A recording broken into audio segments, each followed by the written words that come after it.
des beaux Congolais, unis par les sorts, unis dans l'effort pour l'indépendance. De son offrande, longtemps courbé, et pour des bons. Totikali na Malonda Ngimbi Ronsard, révérend ya Lebosela na Ebotoko Cyril. Siko ifala ki bazwa pe Malonda Ngimbi Ronsard nani akopareneye.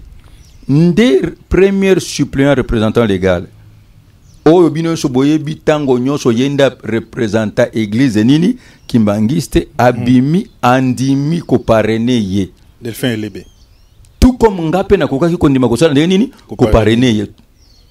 Simana yango église indépendante ba pareneye ba pareneye na batoyo mibale. Tamba sisi kopareneye cardinal alobi sikoyo esengeli sikoyo ba ko commenter batangela biso ba CV ya bato misato oyo batikali. Bato baza ko sala exercice wana kotanga ezaki abeshole na révérend Eric Senga ya SCC. Bango nyonso baza ba membre ya secrétariat nini technique na biso. Basisi kotangela biso ba CV nyonso CV ya muto ezaki commenter zalaki ya Malonda Ngimbi Ronsard. Et puis tout le monde batangi biso ba CV nyonso wana bato nyonso bazaki bato mayele nini makasi. Nako pesa yokutu une information. Na tango basalaki wana muto abimaki premier na présélection à liboso ezalaki candidat Ebotoko Cyril ndazaki na 8/8. Cyril Ebotoko. Oui, oya catholique na présélection. Est-ce que vous avez nangai? Nani Malonda Ngimbi ezalaki na 7/8 et Kadima Denis ezalaki na 7/8. Lumumba ezalaki na 7/8. Bonso Jérôme ezalaki na 6/8. Avant que présélection. Avant Masolo Asuka. Avant Masolo Asuka. Sikoyo toye kotika la tango basali ba makamunyo so wana naloba commentaire ya révérend Elebe. Révérend Elebe alobi que ndebelobaka enrichir, hein, défendre candidature naye. Alobi bon, yazali mwana ya ndako ya seni. Abandi depuis CI na ere ya nini ya Malumalo. Donc aleki ba cycle électoral nyonso pe azali sikoyo international atanga kikutu na organisation moko hein o yazali. Alobi azana bizali malamu na bato nyonso tomona na problème mokote.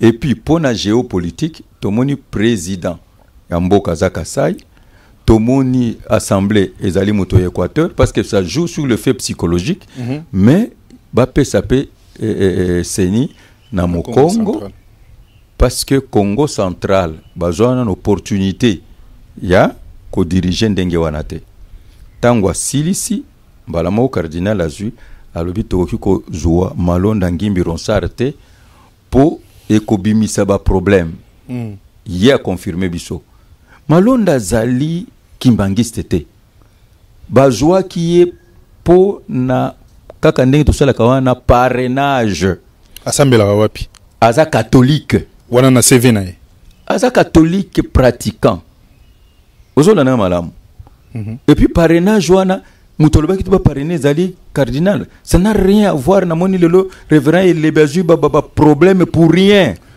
mauvaise interprétation makambo bato bazalaki na katité pour rien na ebisio nga kutu na kobimati na okenda nkamba ko solola na Sonika Futa na landanga malamu en général est-ce que yo linga to sepela soki expert oyo ya église du réveil du Congo azani sika kuna andimé loko moko sanka bengo ata na téléphone bon na pes exemple depuis histoire nyoso yende salaka tozalaka naye est-ce que zamba la liboso zo ba décision ototika ndenge wana yende zalaka depuis banda malumalu je crois lelo yenda seja kanabiso ba mission nyonso tokendeke ye et puis wana ezala kite ya zo kite po azali chrétien kimbangiste non ezali principe ba bimisi ya biso nini ya musala alobi ke ba parrainer nde ya pa sanini apparaît bon songa na parrainer kai loko l'église a réveillé nde balobini vous comprenez le que pourquoi balandi église indépendante te po parrainer qui épée Mais l'église orthodoxe pas changer représentant na ye. Sabino pourquoi ba changer représentant tous à la sembo. Ndé obiki na pesa no réponse na koma na suka. To continuer presque na suka. Tozala simangonga il faut ya ngoni lobiki na koma na suka poser ba question. Voilà. Alors tango sikal to tikali na deux candidats. Papa cardinal lobi na biso que tokoki ko jouer malonda ngimbi rosarte tout simplement parce qu'ils allaient chrétiens catholiques. Ça c'est un. Deux. Na 2018 il y a tant que chrétien catholique a participé qui au terme baki abi c'est lui qui était la pièce maîtresse aux Omona en tant que secrétaire national exécutif Yasseni pour favoriser la fraude électorale, la tricherie où a mené président actuel na pouvoir oyo nani wana sala ki KO, c'est-à-dire 2018 élection et sala ki KO. Alors ba condamné balobi que en tant que catholique et sengela qui a dénoncé et sengela qui personne nini a démissionné le la sala ki angote akoki kolekate. Alors ba boyi azala na oprobe soni, c'est-à-dire KO oyo nanga sala ki ekolandaye communauté nationale international bango baboyi likambwana koki kolekate sikoyo tango sali ngwana nde biso nyonso tokomi collectif ya bavoka pona ko défendre ye nde chance ye ko zoazela na sukisa pour opposer ba question na komi na suka ozo comprendre tango sali ndenge wana alobi na biso ndenge wana nde siko biso nyonso to bandi ko défendre ye tala pona technicité hein pona CV na ye aza compétent sikoyo ngai na défendre ke na nini na lobi que je suis devant ma conscience, je ne peux pas accepter un jeune Congolais aussi brillant azana carrière na ye toye ba ko surcharger ye ozomona na likambo kotika la historique toute sa vie aussi longtemps que tozana ba preuve na ngote ça ne passe pas moko na biso mususu abimisi alobi que non nga naibi makambo ya seni malamu secrétaire national exécutif azali technicien ozomona azali administratif mais azali na organe ya pouvoir te azwaka décision te bato bazwaka décision za na plénière bazalaka 13 to 12 wana naibi yango malamu te hein et puis na kati na plénière wana opposition zalaka pouvoir esaka nini ezalaka pena société nini civile. Alors ceux qui bazouent décision zali responsabilité nini collective okini ngalobaki ndeko mususu ekoloba lobi que non bino pe ba catholique à chaque moment RDC mboka na biso elingie kota na rendez-vous na yango ya destiné na yango bino bo créer toujours nini crise abandi kotangela biso na conférence nationale boyaki na 3e voie na 2006 prélat na bino mokonzi na bino lobaki ke aza pasteur akokundi ma tricherité le mwana na bino abende atamusaki mais botelimilaki bolobi ke ba résultat pesa ke zalaki conformité na 2011 bolobi le sous ba résultat zanini conformité na 2018 bolobi ba résultat za sous conformité bon me makape ba preuve na cour constitutionnel to libosé zalaki cour suprême ezalite bon le fait que bino pe mema ba preuve te bo ça peut complice okindeki makambo ezalaki wanebimi entre bino des discussions d'agné wana obaluki l'église catholique to balukeli tozo défendre un Congolais c'est tout toyeko bimisa pe abesho la lobi non biso tozalaki na 40 observateurs ya bimi kuna lobi zaki 13 to comprenaki que mwana wana zaki déjà na problème na papa na ya mulimu onde na zolo bela bino na ngene solo komokwa je t'en prie soko lingi makambo si la population za na kimia benga na plateau na yo tous les 9 experts hein 9 experts nyos baya to sana bango émission abesho le bango nyos bazala wana po bo épargner biso na makambo ou bien kende po ba chef spirituel ba komi réservé kendo solo na chef spirituel problème a soni ezani po soni pas kaka na voix moko problème soni ezani aw bo mituna te influence c'était papa ezali gambango lobiango voilà ozamwana mutu soga zala ngolu parce ba rolanda kaka e manga soga zali ko tela na nzete banzinzi ba rolanda kaka e pouvoir nini ongana zana ngo pouvoir nini ongana zana onapeka na ka voix ya mutu moko oyo bato bayo memisanga ngambo lelo ozo comprendre tango tokei ndenge wana nde bango balobi bo entre biso ndenge tozali awa bolobela biso solo so bozali na ba preuve to ba fait bolobela biso to fanda résultat ezali te yango tobi lokola pe bopesi biso frete ndengai na ye kobakisa ngana bi do boni koloba na biso que alternance auto vivre au passation ya pouvoir ezali pacifique hein automoni civilisé automoni deux présidents na biso bafandi azana mboka na ye azotambola pe mkomsusu na stamona ki kosomba biloko nini ya kolia na supermarché boni koloba ke ezalaki arrangement politique ozomona habillé par la CENI donc ebimi légal parce que c'est habillé par la CENI or ezali légitimité, ça veut dire que vous avez trompé le peuple. Alors, ce qui voyons, tout ce qui est émanation à Nini, Yasseni, il faut à la démissionnaire. Banda mo konjamboka na bangonyos. Parce que vous trompez ce peuple. Yozo senga président de la République. Na senga démissionné te. Na senga démissionné te mendenge bango ba lobby. Par rapport à ambongo lobby. Na lobby par rapport au bango ba lobby. Ce qui ba lobby ndenge wana sekde ba kosi biso peuple. Biso to votaki. Tala bato basali campagne plutôt d'évangélisation campagne électorale bato basali campagne électorale bao ba mise bambongo na bango bato balamuki na tongo ba telema na ligne ya nini ya vote hein ezalo kande ba bisaki biso machine za machine à tricher ngana sala pas plus de 3 minutes na kati ya nini tout ka manipulation na bisho obi ke manipulation le kakandenge nini ngana za professeur à leadership manipulation ezali nini ezali omoni bato bakondi mateke sangwa kokosa bato bakondi mateke nganga nzambe kokosa nini kokosa o nyonso ya zolo bato basani nini bandimi c'est ça la manipulation peuple est manipulé le loba ki ko buka église pour la manipulation si on a futa osilisi te ngena sona bisona silisa pour mapena ba voilà alors tango totika ndengwana totikali na bato mibale hein cardinal amoni ndengwana a retiré ebotoko Cyril biso ko te kamisa ki biso alobi que non a retiré candidat na biso au candidat qui na 8/8 na présélection a retiré ye alobi bona moni sikwaza na poids ya organiser élection te totika na ba candidat boni totikali na Malonda Ngimbironsa na révérend Yale Bossel abandi moko d'ailleurs na bisio na premier jour on attend que le 8 azaki déjà ça bongisi baneni ba papier hein poto ba kosana nini ko voter si maye moko amire saisir alobi non to ko kende bote conscience ambitieuse tranquille to zonga na ndako bokende koyela ngai 2 atingi bato ya secrétariat ni technique parce que révérend Eyale Bossela yepe azalaki akize ke azalaki candidat député nini national na Équateur na parti politique mo na regroupement moko ce qui veut dire quoi ko le kate alors pe ba la biso sur élément ressent raza déciderté ndetango to zongi to sambeli to ko zonga le 9 ngakutu babenga kinga vers 1h du matin to vider yango tango to komi kuna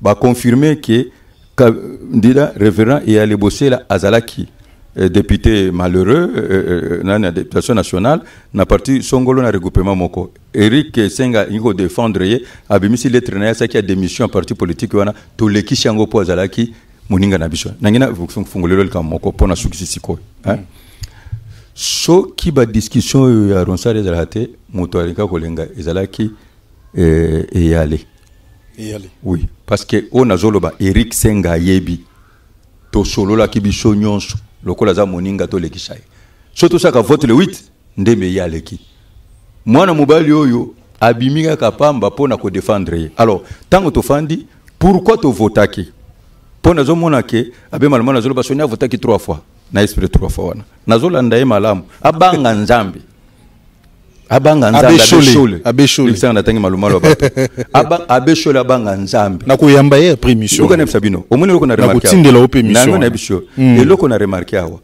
tellement bazali politique ou bien politique il n'y a ni loi ni foi ni conscience amitié zalité passion zalité il n'y a que les intérêts qui s'accordent à cause de leur intérêt pour vous servir ba mettre na bango même conscience na bango zo fonctionner sous té parce que na kondi matemu tunanzamba koko kosa boy ozole kana ba TV nyonso zo kosa bana na nzambe siko bato nyonso tozalaki na bango wana ba yebi vérité tozaki plus de 18 personnes yo menme enquête pa na bango ba kolobonga na zoloba soki bazana ko banga nzambe nazuka mwa bango ezaki ndokyo milu mabeto nini Uzokam zena suki ça. Cardinal Yemoko tango alobi atuni shiko phrase na izabo. Alobi comme nous ne parvenons au eza solo to ko soit consensus sur un candidat. To ko soit ngote. Et ce zona malam. Alobi bo lokola tozo ko soit consensus autour d'un candidat, alobi les chefs doivent se prononcer. Donc si ce doit ko fédérer autour d'un candidat. Alors, que les chefs vont faire cet exercice démocratique. Atuni, Malonda Ngimbi Ronsard, tout ça qui est à main levée. 6 chefs confesseurs religieux sur 8. Atuni, révérend Eyale Bossela, Abimina 2 sur 8. Nabino Moko on a gagné. Ezali, Malonda Ngimbi Nini Ronsard. Olia Tikanane wana azongsi irrégularité. Mutu ya bendaki. Et Botoko Cyril ou alobaki qui a retiré au profit azongisi na compétition de troisième fois ngane ko voter na ko voter pour CV na impressionnant kinga tilelo oui yende zaki wuti CV Cyril maintenant sur le bangote aza catholique mais aza chrétien CV na impressionnant kinga je le vis capable ya ko sala nini musala wana tango azongisi abimina 3 fois, c'est-à-dire 2 voix catholique na 5, on a 3e voix, on a muturandima qui na bakisele. Ndeo yu abesho la zolo bake, on a voté 3 fois, banga nzambete. Si matango to fandi, cardinal a télé malobi que non. Likambo eko bimisa trouble, communauté internationale à Kolobanini, communauté nationale à Kolobanini, élection 2018, ezaki entaché na beaucoup du regret à lobby, chaud le paix à lobby, nani wana pe Eric Singh à lobby, no, ba politicien ba ko joanini. Et que yoka na mebiso tozo ko na te ndemba la moko depuis to banaki ne bandeko no suka mpaka biso to benga mpaka André Bukundo abanda ko lobate nde na moni alobi na zoma lokwa bozana N sur pasteur nini révérend nini et yale alors professeur Funzanda alingi ko telemsa musapi balanda ki était mokonzi ba musulman alingaki ke to arrêter makambo yo to bunda lisusu to sanini to zongisa cardinal a telemisi biso to sambeli webi so betono lo sambo so bo sambeli bo sele likambo amen ainsi soit-il nzambe ayoki bango so zakina au nom du Père, du Fils et du Saint-Esprit amen et loko ni netiki biso na kolobana na télévision biso tango to zongi to kanisi likambo moko ngana zakina sa zongi l'église ba bengi biso na point focal na biso poto ba ko sala état de lieu oyo bango balobi ke to ndeko ko voter en catimini non to vota qui esika cardinal azalaki. Mais procès verbal n'est pas ça na siège na biso ya nini ya simé parce que place to voter qui to zalaki na kati salle polyvalente. Et puis kuna place biso to gende ki catholique na SSC bazalaki te. Faut za la sembo. Est-ce que vous avez biso malam? Tango to kei kuna to fandi alors to mona kilo ko mo ga biso to lobi ke no bande ko catholique bolande loko na zolbela bi. Et bon pour nini bosali procès verbal catholique na SSC bazalaki. Yangoni na zolbela sabino. Yangoni na sabino. On tire ses conséquences pourquoi? 1 bolanda na 2006 bolanda ba évolution nyonso bango basaka toujours défection basaka biso toujours wana so bokomi na suka ba mibendi muto bandaki ko tia contrepoids ezalaki papa Marini Bodo donc leadership na confession religieuse ezalaki na nini na SCC bolanda bokende ko tuna bolanda ba procès bo nyonso okomona ezala na nyonso catholique mibendaka toujours amibendaka toujours yamona toujours makambo nini mabe alors tolobi ki bandeko babandeli lisusu tozongi na bomoko tozosala babandeli lisusu nde tokei tosali compte rendu n'exalaki tosala ngone nini la plénière est majoritaire 6 sur 8 quorum na nini atteint ezala ba technicien ezala biso to relater makambo n'exalaki to signer to tikile bango pe place ya ko signer tosali tokei mais tokende ko déposer te lobi nango to mona ba eko bimisa mukando eko bukela l'église yango nazo pointer bango de doigt bato ba inciter bato ba buke église ezali ECC ezali na catholique tala ba eko bimisa communiquer d'abord communiquer za lokuta so na tangi awa okokama alonga na tangi ka 3e paragraphe yuka 3e paragraphe compte tenu de l'intransigeance des uns et des autres et de rumeurs persistantes de la corruption au monimo bango be kotisa na par exemple pourquoi basala kika ka communiquer te balobi ki bon ndenge to tikala kawa to yokana kite to zwa ki consensus te pourquoi ba ajouta ki moana le rumeur persistant ya corruption parce que tant to banzo sur la makambo corruption za kite ndek intelligence na bango négative ba livrer biso public corruption et que bino bosali corrompu bolembo non parce que zala nanga avec honnêteté aux journalistes tango ka ki makambo yo nakata mutuno yo ka kinini te avec honnêteté oui toyoki ke bino bolembongo et aussi na famille politique mon famille politique moko OK nde loko bango ba boaki ba ben yango mettre crime par intérim, crime par procuration yonde main invisible zo tindika bato lelo na kolakisa bino ba cede oyo bato bazo buka église sonia liembongo a trahir peuple bango nde batindiki bato na nini na makambo oyo yango moni tango tobimaki to sali point de presse to pesa bonga vertissement balingite et puis na sukisao po na koloba makambo oyo il faut na garder alors moi on a retourné à 5 questions to 6 émissions na petit exemple na pesio devoir sunganga pe na pesi congolais nyonso oza l'étranger awa sunganga kende otala ba publication ya Eric Senga depuis le 10 juin otala ba publication nini ya Abeshole depuis le 10 juin kino lelo otala ba homeli ya nini ya cardinal okomona ki a sacrifié biso ba si confession religieuse ba confession religieuse mususu bazali pression oyo bango bazwi ngape na zaki pression o bango bazwi na kobanga réaction à peuple nde ba komi balingi ba bima malamu ke ba retirer ba signature na bango. Mais moi je suis devant ma conscience et je suis devant Dieu que je sers. Ce que j'ai dit, je n'ajoute pas, je ne retranche pas, c'est la vérité. Menez enquête. Benga ba o nyonso bazaki na biso na 18 personnes tozalaki ba confirmer que ce que j'ai dit est vrai. Na tosa kabato na banga kanzambe. Voilà. Et loko mususu ngana mondenge nini. Bato yo bazo bimisa bato libanda batambola to le peuple manipulé pourquoi? Parce que l'arme de l'oppresseur est la mentalité de l'opprimé. À cause de la souffrance il y a peuple, bato baza na position élevée bazo ko sa peuple. Sonika Futa. Voilà, nasukiwa. Évêque eloko mususu ti mokonjambo kabenga kibiso to solola ki na yeto l'action makambo na yo solo komoko madame Janine abengi sibiso nyonso le confession religieuse to fandi liboso na pourquoi abesho la kwa kolobate yende mema kibiso chef de délégation alobaki tanto bimisi makambo nyonso fandi nye na lobi nye po to relater ba makambo ndenge zalaki à tel point que mama kataki réunion alobi to kende to ko soumettre ngo na loi babanga ndenini nzambe omoni biloko omoni biloko nazo sabana na nzambe nyoso bolanda eza bokonja mulili na si évêque général oui na tunyo mutuna moko ozali ko kamba ba pate ebele ozali ko kamba plateforme munene église de réveil du Congo na Congo oyo na mboka na biso République démocratique du Congo église de réveil ezali ebele ba na mpati bazali ko sambela elongo ya église bazali ebele Moïse akamba Israël soki peuple leli ba lobele likambu ake solana nkolo peuple bimi libanda peuple lingishwa na bino wana te. Ils ont interpellé conscience na binoté. Que peuple lingisho te ba activer yango, c'est ba politicien, ndé ba activer, ba manipuler bango. Mais le kola ba politicien ba activer bango, bango ba bimi libanda ba lobi to boy Ronsard Malonda. Conscience na bino interpellé. Est-ce que c'est toute la population mondiale sur RDC? Le peuple se prononce par la voie référendaire. Évêque général Batouba Koufi. Évêque général Batouba Koufi. Et sur le bélo le côté Batouba Koufi. Mais makila na bango na bato ba bimisi bango na lokuta. Nzambe akosenga makila na bango eza manipulation. Est-ce que na tout un exemple omoni peuple pourquoi ba bimisi peuple libanda te po lipa et comme cher pourquoi ba bimisi au langage Janine Mabundo moni opozo ko ko kangama ba langage ba politicien. Non, je défends les intérêts du peuple.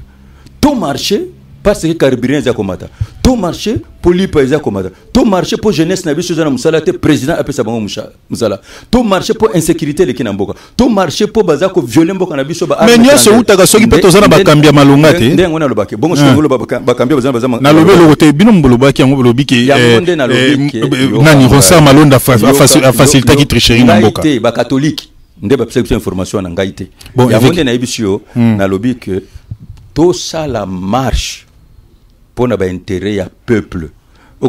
Notre peuple a toujours été manipulé par les politiciens.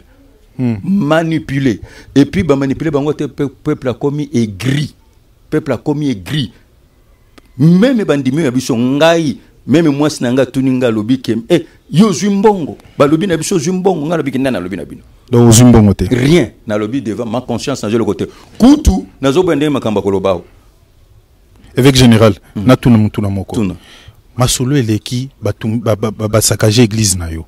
après osali déclaration moko lisusu incendiaire yokana biso mokonzi munene ndeti yo chef religieux munene ndeti yo ozobenga bato na guerre de croisade nazotuna eloko wana o basala keza malamu to mabe mais ça ba politicien yo za moto église pour nini yo moni buki église eza malamu to mabe bato ba buki église no baza ba catholique po bango nde batindaki bato po bango nde balobaki makama corruption ezalaki marche IDPS papa IDPS abuki yokana bisa yo je te dis avec honnêteté omoni banda lelo ngana za na prière banda lelo nzambala kisho lobiza ba catholique yoke ba catholique nde ba inciter bato IDPS manipuler et puis ba kotisi bana na nzambe na eloko babengi malédiction Bible za kolba on se moque pas de Dieu balobi que c'est lui qui détruit le temple je le détruirai ça c'est un à moi la vengeance à moi la rétribution ngana bisi bango lobi que l'éternel nabisi bana na vengeance c'est un colo ndena lobi la vengeance poste ko sali mami ngana nobeta mabolongo okomona makamtala nebisa yo tala bato basalaka babuka ka église liboso inazolo bango se riposte ko uta na lola bakaki ko beta na église ba catholique na yo dès aujourd'hui tala bato nyonso tala bato basalaka ngo liboso tala bato baza sikoyo je prends témoin les cieux et la terre soki nzambe na lola zana bomoyi bota la vie na bango yami balé obi pourquoi ngana sa riposte wana po bazana monopole la violence te parce que abeshol a sololi na imam Ouazali nani représentant point focal na biso le 7 azo ibisa yebiso tozana 34 diocèses bakobima na balabala makambo na bo aye ko confirmer omoni makambo sa église kimbangiste omoni basala orthodoxe okomona pe makambo ba ko sa église nini ya réveil abesho la lobby aux agressif eza le roi provocation bango ba répondre to ba Rolanda yote yokana biso omoni ngai babanga yo église catholique papa je m'appelle Sonika Futa Rockman à Tonde Sabastad église catholique na lobby je m'appelle Sonika Futa Rockman bozo vivre religion. Quand tu es dans la vérité, tu es dans la vérité.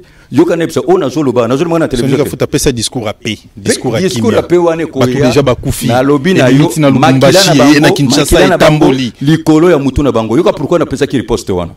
Ba musulman ba yebisi bango. Ba lobi shoki bo meki kaka ko toucher mosquée na biso moko. L'église na bino sekolala. Tuna ye ya beshol. Babangi. Yango babangi. Ba toucher biso toza ba chrétien pour bébé ki na za biblique. Ba yebiki na kolobaki à moi la vengeance, à moi la rétribution. La phrase est-ce que Zamba Liboso va saccager l'église? Mais l'église catholique. Oui, l'histoire na Kinshasa te. Ah mais yo za na Kinshasa te. Bato buni Nzamba beti. Ti le to mso zotambola na liboma. Bato buni nzamba beti. Basaka na nzamba beti. Non seulement l'église na biso, on ne touche pas les sacrés. On ne touche pas les sacrés. Qu'est-ce que vous cherchez na yebishi bino kenga na lobi ke lokola bango ba tumolinga. Na ipsa kibanga lobi ke bazana monopole ya violence. Pour changer peut voir non te pona Ronsard Malonda ye kaka.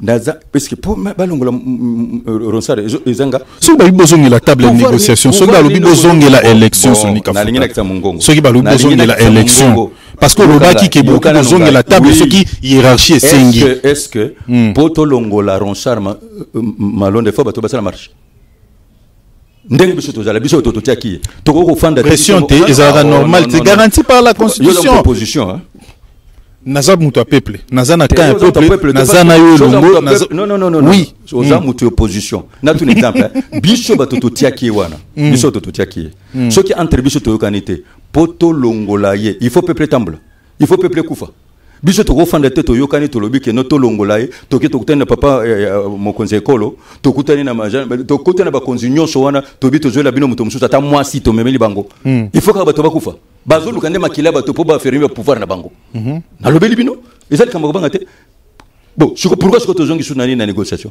le long na zolo banga bozongi ba négociation ndé na émission na lobi ke faut to lobela bato to lobela na solo to lobela na solo ngai na tumula ka mutute jamais na vie na ngai na lobaka na sima mutute na tumula ka mutute Dieu ma conscience mon travail boyebi ngai ya ata mutalobi ndenge nazongisaka te mais naibisa yo naza un homme doux calme mais à camp de légitime défense je suis plus que la violence mais nazolo bango na yebiso kikachere te ndenge na biso yebilanga na zaka ndengwa kobanga nzambe nde sali ki na pesi mot d'ordre te kobanga nzambe pongo ngai pesi mot d'ordre l'église ko kizamina kibila lobi ozo engager l'église bango o afandanye to yebi bango za mwana muke aza na respect na mikolo ozomona toyebi bango il fallait que pesa bango avertissement sonika futa pe babanga yo kana expliquer le Congo ben saki ona kinga katite yango jamais ozana rapprochement mo tena Joseph Kabila zan de konanga nako kwanga na ete azan de konangai azali mwana nga na teye premier muto asambeli lia comme président azali ngai et c'est mon travail. Félix Tshisekedi pas zan de konayo oui osambeli pe pona ozaki na prière à la nation avec ça ngai te babeng sanga na prière à la nation ba pesa ko invitation de rien po ani na yebi tuna bango bato bazala Denis les azotanga ba komba ba passer ba damalar na bongo zali sum yebisanga lisumu nini ezali soki mokonza mboka pesho mbongo Félix ayambaki bino apesi bino pe mbongo sikoyo te apesi biso te nazolo bangwa bayambi bino fele bobimi ata transport te mosala nzambe soki atindi yango na kozwa pe na kotonda nzambe mais apesaki bino mais ndenge ngai tokendeki tango tokei koyamba turo tokei ayambi biso poto sola makambo tozongi kande tokendeki loko na tia kuna masuba na ngapo na ngende 3 fois na toilette alors atani omelaki ba secret na melaki mai mingi na mela mai mingi alors surtout ba pesi ngate président pesa ngambongo na wanga na pourquoi pour Azam Konzamboka d'abord c'est une générosité c'est une bénédiction bon après c'est exemple ba catholique ba wanga na tango ba pesa ba jeep en public tango ba pesa ba enveloppe munene wana public ba wanga na tous les jours bino posa na bino pesa ki moto moka bimi représentant légal à RC ba pesa jeep na tout exemple ngana mona nonte ndenge président kindeki na Vatican kuna kinai maboko pam ndenge bango ba kindeki kuna non papa bozo kota na faux débat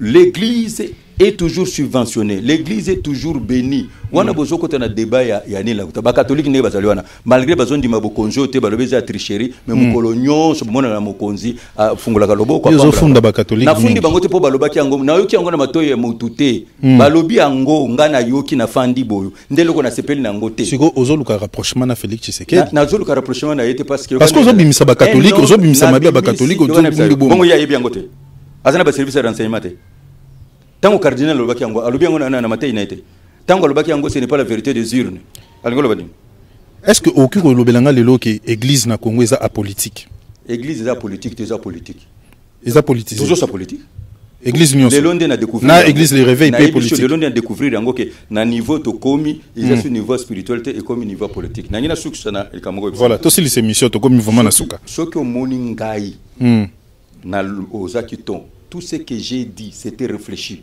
ils ont pour la colère te aux hommes les zolana et na yebisi bino j'étais même disposé le loyo bokundangai mais bango batika une histoire bako tumola kali sous église à réveil te alors yango monike na micro na yo papa na ngai ya molimo de muto abenga ngai apôtre mwana mba Ben Shaddai makambo lobi na ngai na kobosa na te et je vous dis ayebisi ngai Dieu t'a appelé comme évangéliste. Tu as le message de la grâce, le message de paix et amour. Ayebisinga, mon fils, soyez unificateur, pacificateur, réconciliateur, bâtisseur. Parce que tout ça, quand on a Congo, des alliés héritage nini, nabiso. Et Zala Moutou, aux autres communes, Congo, na unité, na concorde nationale, paix na paix. Je me suis repenti devant mon père, j'ai accepté de négocier avec eux et de trouver la solution. Voilà un point très. Solution zanine pour Kimi Kotanamboka parce que ba marche est annoncé. Le 19 mars nous sous Sali Namboka. Ils ont politique. Ils ont ba marche à peuple té. Pas simba liso église na. Ceux qui ba bega ko simba mu comme sous ba ko simba. Mais église on dirait na 4 saisons nango bien. Na mona ko sala émission de ndengwana. Tio lo bandengwana nzamba ko beta yo. So na biso makambo ba sali na 4 ko ndima te. Fandanye ko kota na mikolo ya papa mpamba te. Est-ce que aba buki église moni l'état yo pesa ngambongo. Aba buka ka liboso l'état pesa ngambongo. Botika makambo wana. Babanga nzambe pe ba tika lokuta so ba continuer les sous boyo to continuer toujours na guerre na bango lokola Ronsard Malonda sali unanimité na niveau national etalinga ite na bi kinza pe etalinga na nini qu'est-ce que je gagne là-bas na tu nga nazo gagner nini dans Kamaro ça nazo gagner nini est-ce que azali candidat église réveil est-ce que bobenga ni pe na Ronsard ngo de pauvreté na moni mwana mbali photo sambele mingi comment mtu bakote le melebo alors na tu na yo ngai sikoyo likamuneza wana ça ne dépend pas de moi. Ceux qui président de la République, ceux qui la institution qu'on a, balobi to zongela.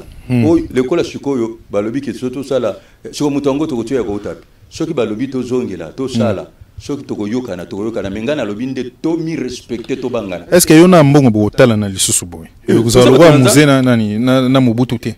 Muzena Mobutu nani? Botala na penza. To kotala na.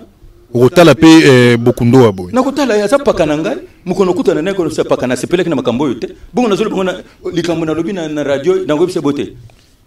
Oh. Yo ibingate. Po mutima nange ki telefona fanda na bango na bisa bango na sepeleke na makambo yote. O ndenge na zolo bandenge na koloba na bango. Soni Kafuta, évêque général, RTG ya kitina ndako na yo. Lilobano vraiment ya suka. Lilobana nga suka. Même na RTG ya, même na batu nyonso bazolanda biso. Na sengi na bana na nzambe nyonso bayeba ete niveau tokomi ekomi niveau politique eza lisusu niveau ya makambo ya molimo te eloka mibale na sengi na bango lokola biso ba oyo tobongola motema poto kende na lola bo mitika te na bato o bazoluka makila bato etanga po ba fermer pouvoir na bango mais na sengi siko na l'église nyonso tozongela nzambe totia kimia totambola na unité totambola na concorde nationale pe na paix pe na sengi na basel na nzambe nyonso bas ya ba huit confessions religieuses nyonso oyo to fanda ensemble po biso nde to memi crise pe biso nde to mema kimia na mboka. Merci beaucoup. Voilà le connaît biso. Les beaux Congolais unis par les sangs, unis dans l'effort pour l'indépendance. Dressons nos fronts, longtemps courbés,